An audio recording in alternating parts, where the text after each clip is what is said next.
Los saludamos en el amor de nuestro Señor Jesucristo. Este es el Ministerio El Gozo de Jehová.com, que semana a semana traemos una clase para edificar el pueblo de Dios, para edificar a la iglesia. Previo, adoremos a Dios como Él se merece ser adorado. Adoremos, hermano.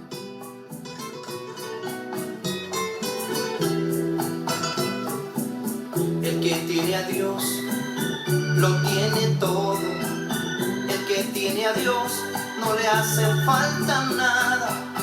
El cielo está a su disposición, la tierra pone todo a su favor y la lluvia del cielo será una bendición. El que tiene a Dios ama a su hermano. El que tiene a Dios consuela al afligido. Le da la mano al pobre que cayó, reparte a todos siempre con amor. El que tiene a Dios tiene mucho para dar. El que tiene a Dios, la vida le es hermosa. Disfruta todo lo que Dios le regaló. Si está enfermo, el Señor es su esperanza. Si tiene problemas, todo se lo deja a Dios. Nunca se afana, siempre en Dios espera. La vida brilla, todo a su alrededor.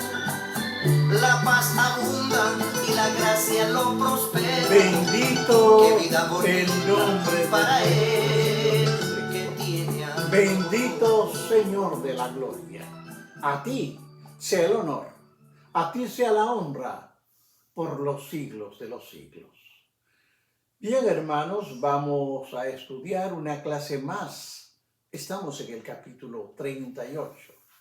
Vamos a desarrollar para entender una clase que muy poco es explicada.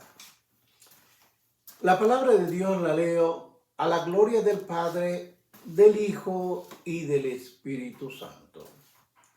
Aconteció en aquel tiempo que Judá se apartó de sus hermanos y se fue a un varón adulamita que se llamaba Ira, con H, y vio allí Judá una hija de un hombre cananeo, el cual se llamaba Sua, y la tomó y se llevó a ella.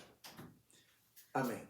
Padre de la gloria, te pido que en el nombre de Jesús, Señor, pongas en mi corazón que el Espíritu Santo me guíe a poder explicar esta clase, que muy pocos se atreven a predicarla. Todo, Señor, te lo pido en el nombre de tu Hijo amado Jesucristo. Amén. Hermanos, a esta clase la he titulado El matrimonio de Judá.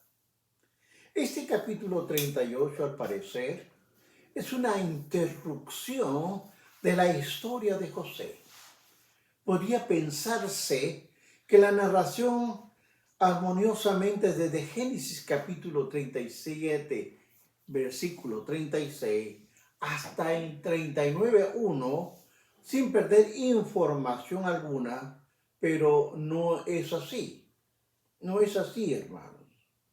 Ya que en el capítulo 38 son las consecuencias de la desobediencia a las leyes de Dios.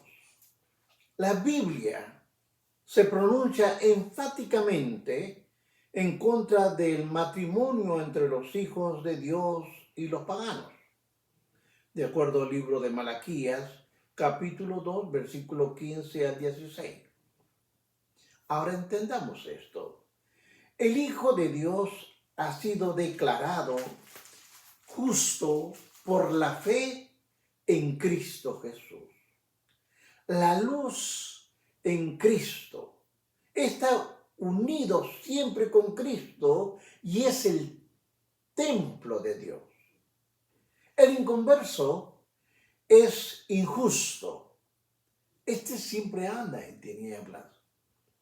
Está relacionado con lo bilial y es templo de ídolos. El creyente, escuche bien, no debe unirse a yugo desigual. No, porque es infierno. El peligro de permanecer en aquella tierra en aquel momento es ilustrado mediante la experiencia de Judá al visitar a su amigo Hira. Le repito, Hira con H. El adulamita, moralmente hablando, los cananeos eran muy inferiores a los cananeos, eran muy inferiores a los israelitas. Aún es evidente que eran muy amigables y deseaban establecer una relación cercana con los hijos de Abraham. Pero entienda esto.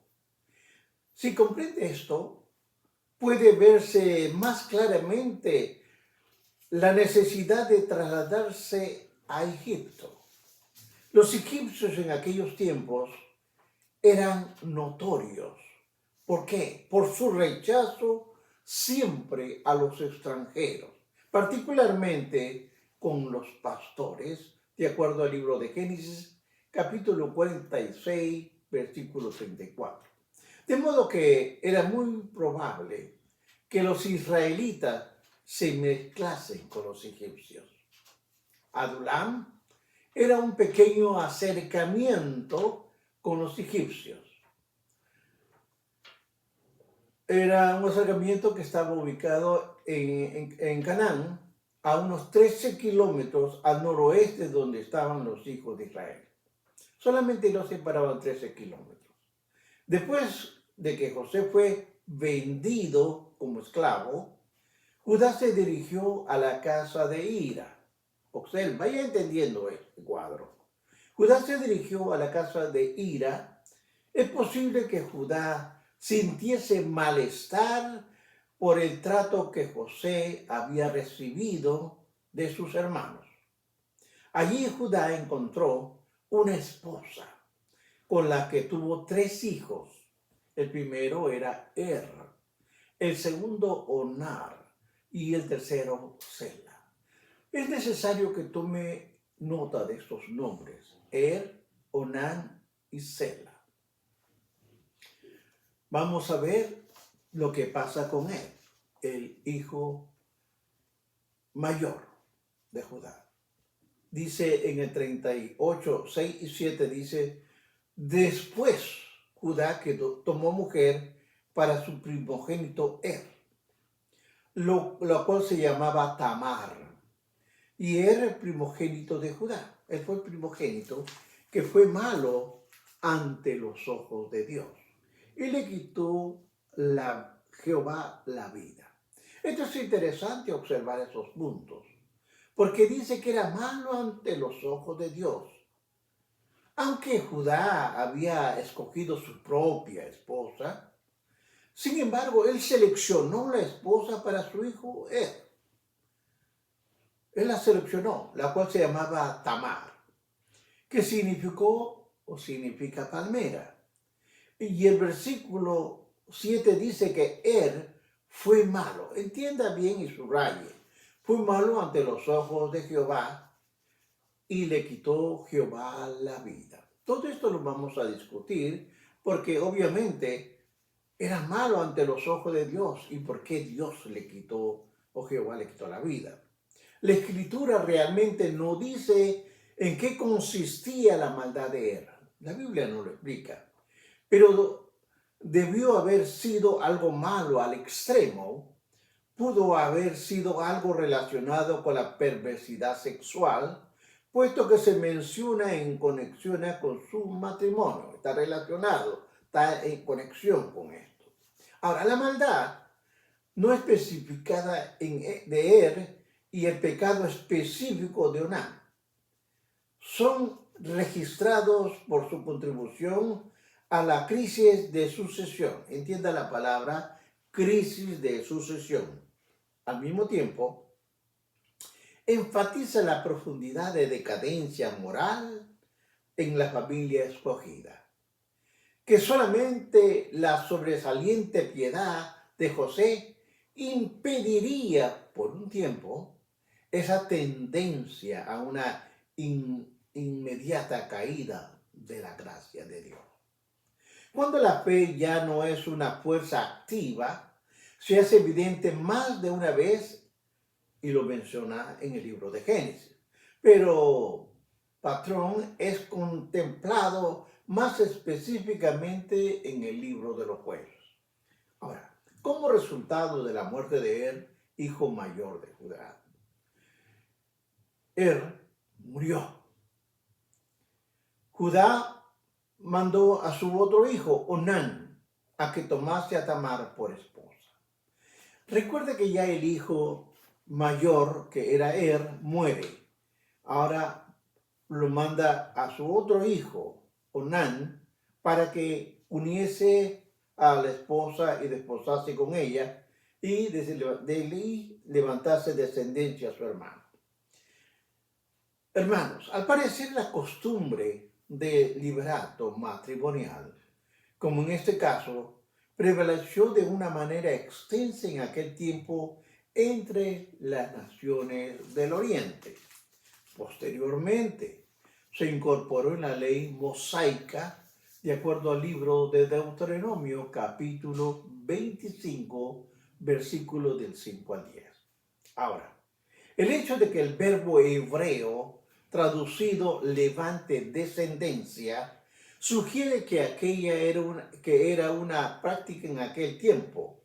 Si un hombre casado moría sin dejar descendencia, según la costumbre del Oriente Medio y las leyes bíblicas, un hermano del fallecido debía casarse con la viuda para levantar descendencia al hermano que había muerto y de modo proveer al difunto inmortalidad social. Esto es interesante ver este punto de vista. Ahora, aquí hay un pecado de Onán. Su hermano mayor, muere. Dios lo mató. Ahora vamos a ver qué pasa con el segundo hijo, llamado Onán. Conocía esta práctica y deliberadamente evitó que su propósito se consumara al verter en tierra. ¿Me entiende la palabra verter en tierra? Durante la relación sexual con Tamar. En otras palabras, el esperma lo tiraba a tierra. El texto dice que Onán lo hacía por no dar descendencia a su hermano, de acuerdo al capítulo 38, 9. Según aquella práctica, el hijo nacido en esa unión sería reconocido como hijo del hermano muerto y se convertiría en el heredero de las promesas de la familia. Ahora, la magnitud del pecado de Onán se ve en la declaración que habla Génesis 38, 10. En esto donde dice, y desagradó en ojos de Jehová lo que hacía, y a él también le quitó la vida. O sea, murió el mayor y ahora el segundo le quitó la vida que había en el pecado de Onán, que desagradó tanto a Dios. ¿Qué había? En primer lugar, hermanos, la traducción cuando se llega a la mujer de su hermano no es del todo claro. En el texto hebreo, el verbo da a entender que el acto descrito era una práctica persistente de parte de Onán. O sea, eso era algo normal para él. De modo que aquel que cuando aparece en la Reina Valera 60 sería mejor expresado mediante la frase todas las veces. Él lo hacía todas las veces. Segundo punto a observar. Es posible que Onán fuese motivado por la envidia. Oiga usted, por la codicia, porque pudo haber deseado evitar la división del matrimonio en pequeñas partes. Ahora, si seguimos viendo el versículo 10, enfáticamente dice que la actitud de Onán desagradó a los ojos de Dios. De tal manera que Dios le aplicó la pena capital. El mandato original de Dios al hombre fue fructificaos y multiplicaos. Llenar la tierra, de acuerdo al versículo de Génesis 1:28. Onán, por lo tanto, hacía lo contrario al plan de Dios, todo lo contrario. Puede verse, por lo tanto, que Onán quiso ir en contra de la voluntad de Dios. Ahora, su responsabilidad era de dar un hijo a Tamar. Y lo que ocasionó fue la ira de Dios sobre Onán, y su muerte fue por la rebelión contra lo establecido por Dios. Y el hecho de rehusar dar un hijo a Tamar, Dios le quitó la vida. Porque la responsabilidad de Onán era tomar a Tamar por esposa y levantar la simiente de su hermano, de acuerdo al capítulo 38:8, algo que rehusó hacerlo. En resumen, hermanos, el pecado de Onán consistió en un rechazo de cumplir su responsabilidad de tomar por esposa a la viuda de su hermano. Aquello era rebelión contra la voluntad de Dios de manera específica. Onán no quiso establecer la norma de liberato. La manera como lo hacía repetidas veces desagradó a Dios, hasta el punto que el Señor le quitó la vida. Después de la muerte de Onán, Judá, o sea, el suegro, pudo haber pensado que Tamar era portadora de una maldición. Él pensó, ¿por qué? Porque se murió el primer hijo. Ahora se muere el segundo hijo. Y él pensó que era Tamar una portadora de una maldición. Cuando vemos el versículo 11, dice que Judá dijo a Tamar, su nuera, quédate viuda en casa de tu padre, hasta que crezca Sela, mi hijo, su tercer hijo. Evidentemente, hermanos, Sela era muy joven para casarse, pero las palabras de Judá eran engañosas. ¿Por qué? No tenía ningún interés ni intención de dar a Tamar a su tercer hijo, como lo demuestra el resto del pasaje. Judá pensó que de esta manera escaparía de la ira de Tamar. Pero lo que sucedió posteriormente fue mucho peor. Y esto téngalo en cuenta, hermanos. Observe, dice el capítulo 38 del 12 al 18. Pasaron muchos días y murió la hija Súa, mujer de Judá. Después Judá se consoló y subía a las trasquiladoras de sus ovejas en Timnat, y él y su amigo Ira en Adulamita. Y dado aviso a Tamar, diciendo, he aquí tu suegro sube a Timnat a trasquilar sus ovejas, donde se quitó ella sus vestidos de viudez, y se cubrió con un velo y se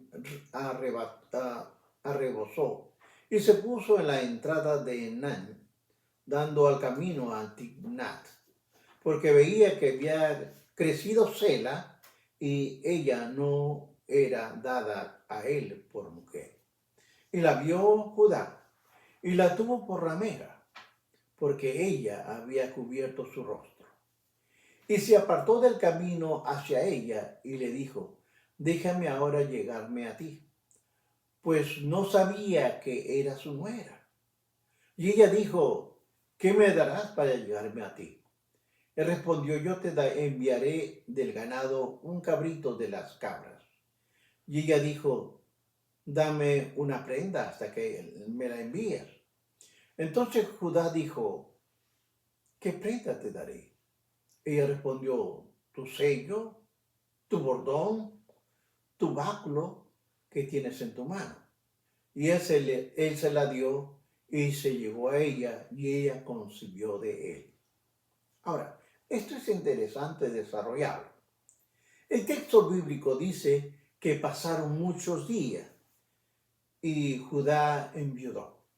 Llama la atención que no se menciona el nombre de la esposa, solo dice que era la hija de Sua. Quizá esa omisión se deba a que era una mujer cananea. Como puede observarse, la familia de Judá fue afectado por la muerte de primero murió luego murió Onán y ahora muere la esposa de Judá. Después de guardar el luto de rigor, Judá fue a la ciudad de Tignat, donde celebraba la fiesta relacionada con trasquilar las ovejas.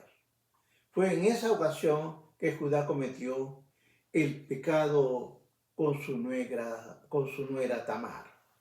Debe recordarse, hermanos, que Judá consideraba que Tamar estaba afectada por algún tipo de maldición. Y el resultado de esa creencia se pone de manifiesto en este pasaje. Esta superstición digna de un cananeo pagano en vez de un miembro de la nación de Jehová conduce a incrementar los errores de Judá. Ponga atención. El tiempo de trasquilar las ovejas era una festividad, una fiesta grande, y puesta que la esposa de Judá había muerto, las tentaciones del pecado sexual serían más fuertes que Judá. Además, el culto cananeo estimulaba al ritual de la fornicación como un acto de magia de la fertilidad, y esto también aumentaría la tentación del pecado sexual. El vocablo traducido ramera en los versículos 21 y 22 sugiere que Tamar se vistió como una de las prostitutas comunes. La intriga de Tamar ha desconcertado a muchos estudiosos de las Escrituras. Pero hay que tener en cuenta la clase de mundo en que se vivía, que era el mismo en el que Judá se encontraba después de su matrimonio con la mujer cananea. De modo que no es difícil ver el poder de la corrupción que pesaba sobre la simiente real. Los profetas hablan claramente acerca de Israel durante generaciones. Vea el libro de Oseas, capítulo 4, versículo 14. Aquí puede verse una clara advertencia a los santos de Dios acerca del peligro de unirse a un yugo desigual. ¿Con quién? Con los infieles. Vea usted 2 de Corintios capítulo 6, versículo 14 al 16. Lo que Tamar planeó que sucediera, sucedió.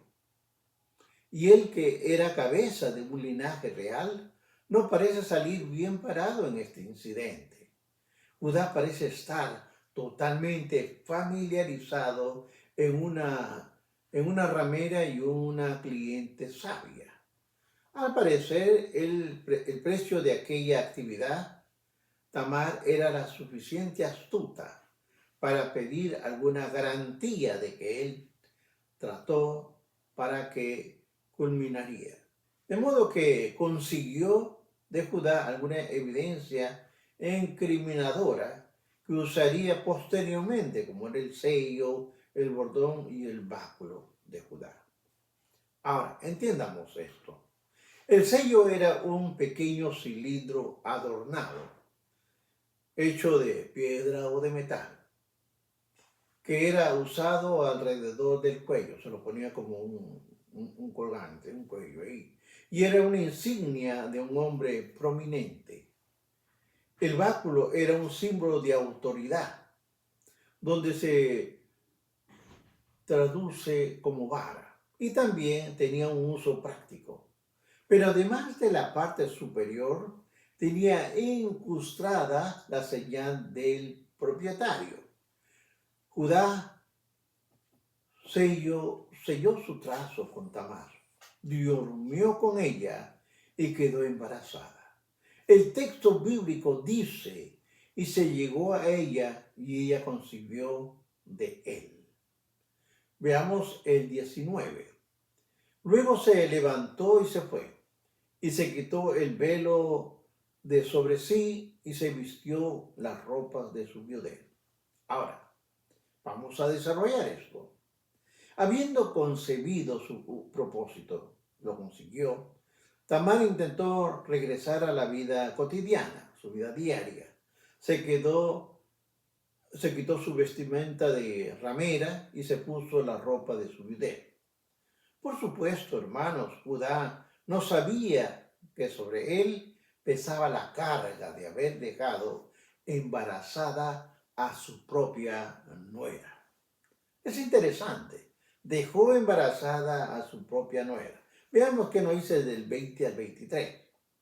Y Judá envió el cabrito de las cabras por medio de su amigo el adulamita para que éste recibiera la prenda de la mujer, pero no la halló. Y preguntó a los hombres de aquel lugar, diciendo, ¿dónde está la ramera de Enaim, junto al camino?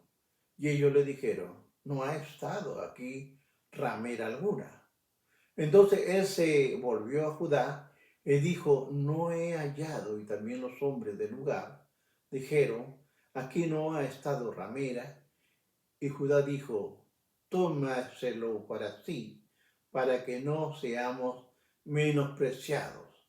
He aquí yo he enviado este cabrito y tú no la hallaste.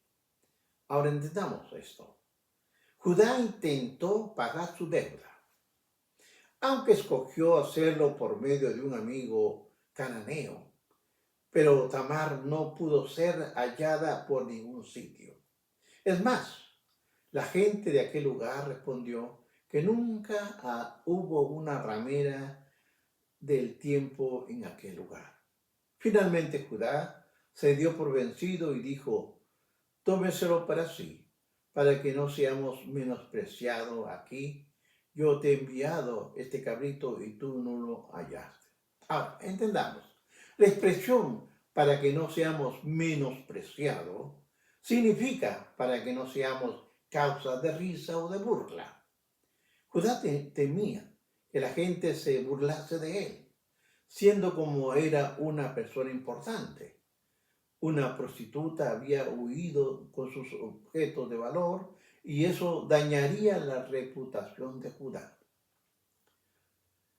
Solo 3 meses después, Judá sería ridicularizado al saber que la supuesta prostituta era Tamar, su nuera. En otras palabras, su nuera salió embarazada de Judá, quien había logrado su propósito, obviamente, y había tomado venganza de su suegro. Judá tuvo que reconocer su pecado y el hecho de que Tamar era más justa que él. Veamos el 24 al 26. Vamos a leerlo. Dice así.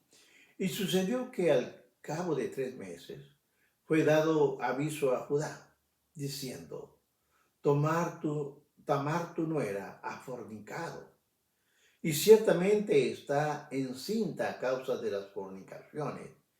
Y Judá dijo, sacadla y sea quemada. Pero ella, cuando la sacaron, envió a decir a su suegro, del varón cuyas estas son sus cosas, estoy encinta. También dijo, mira, ahora, ¿de quién son estas cosas, el sello, el cordón y el báculo? Entonces Judá los reconoció y dijo, más justa es ella que yo, por cuanto no ha dado a Sela, mi hijo, y nunca más la conoció.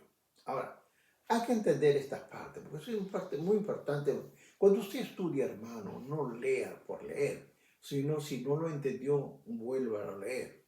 Porque como cabeza de la familia, Judá era responsable de todo lo que era esa posición implicaba. Eso incluía a su antigua nuera, es decir, Tamar. Cuando se le informó que Tamar estaba embarazada, Judá reaccionó de una manera violenta. Sus palabras fueron: sacala y sea quemada. Ahora, la ley de Moisés ordena ese severo castigo para la hija de un sacerdote que hubiese cometido fornicación. Eso lo podemos ver en el libro de Levítico, capítulo 21, versículo 9. Ahora, el castigo común para esos casos era la lapidación. Tamar está preparada para lo que podía ocurrir. Ella está preparada. Parece creer que aunque Judá ha sido engañoso con ella, hará lo que es correcto en esta situación. Envió las prendas que Judá le había dado con la garantía, con la declaración de que el dueño de aquellos artículos era el padre de su hijo. Judá no podía negar la evidencia y admitió abiertamente su culpa y que Tamar es más justa que él. Una mejor manera de expresar las palabras sería: ella, Tamar, es justa, no yo. Veamos el 24:7 de Primera de Samuel. Vea usted y corrobore esta clase. Sigamos el estudio. La confesión de Judá es una de las muchas pruebas de la absoluta verdad, candidez de la Biblia. Si la Biblia fuese humana, no registraría un episodio como el de Génesis capítulo 38. Las Sagradas Escrituras pronuncian al culpable, no importa quién sea. En este caso, era uno de los importantes antepasados, escúcheme bien, algunos de los antepasados del Señor Jesucristo, y uno de quien adquiere uno de los grandes títulos que se le da: el león, el tribu de Judá. Vaya usted estudiando. Sigamos viendo del 27 al 30. Y aconteció que al tiempo de dar a luz, había gemelos en su seno. Sucedió que cuando dio a luz, que sacó la mano el uno, y la partera tomó y ató su mano un hilo de grana, diciendo: este fue primero. Pero volviendo él a meter su mano, he aquí salió su hermano, y ella dijo: ¿qué brecha te has abierto? Y llamó su nombre Fares.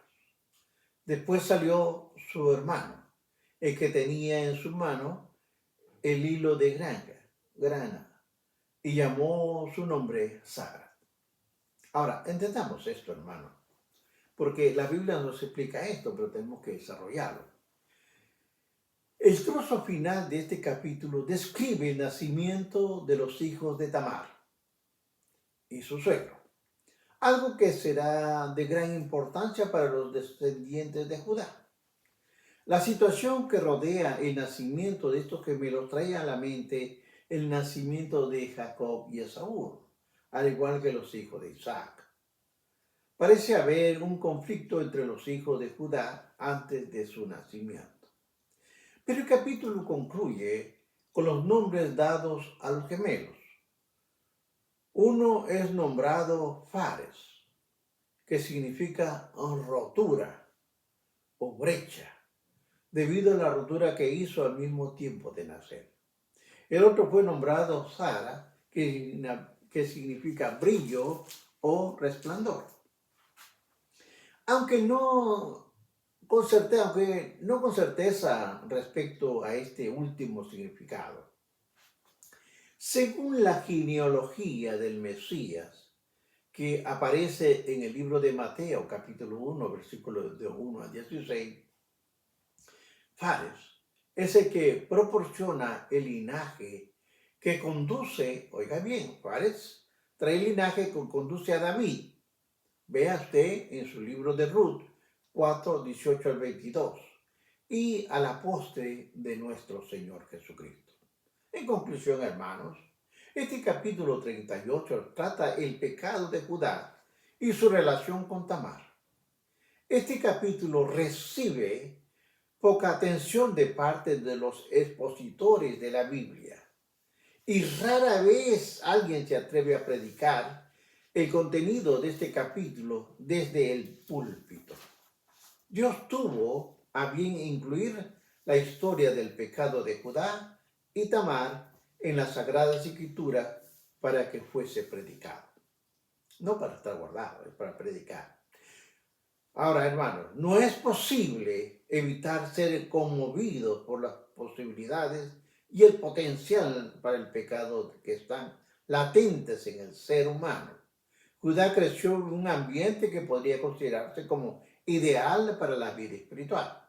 Pero aún con esa ventaja, el poder del pecado es una fuerza tremendamente poderosa. Y lea Romanos capítulo 6, 23, o 7, capítulo 7, del 13 al 25. Pero además, Génesis capítulo 38 también pone de manifiesto la maravillosa gracia de Dios. En primer lugar, la gracia de Dios se manifiesta en el trato del Señor con Judá, porque parece haber evidencia de que el libro de Génesis de una progresiva santificación de su carácter. Segundo punto a observar, se manifiesta en la relación que en última instancia prevalece entre el Señor y Tamar, quien se convierte en una de las pocas mujeres cuyos nombres estén en la lista oficial de la genealogía del Señor Jesucristo. Vea 1:3 de Mateo. Este es un testimonio de la identificación del Señor con la raza humana y también del poder de la gracia divina para realizar su propósito. Aún en medio de la rebelión de la naturaleza humana, Génesis 38, capítulo 38, por lo tanto, es un capítulo que debe ser predicado, enseñado al pueblo de Dios.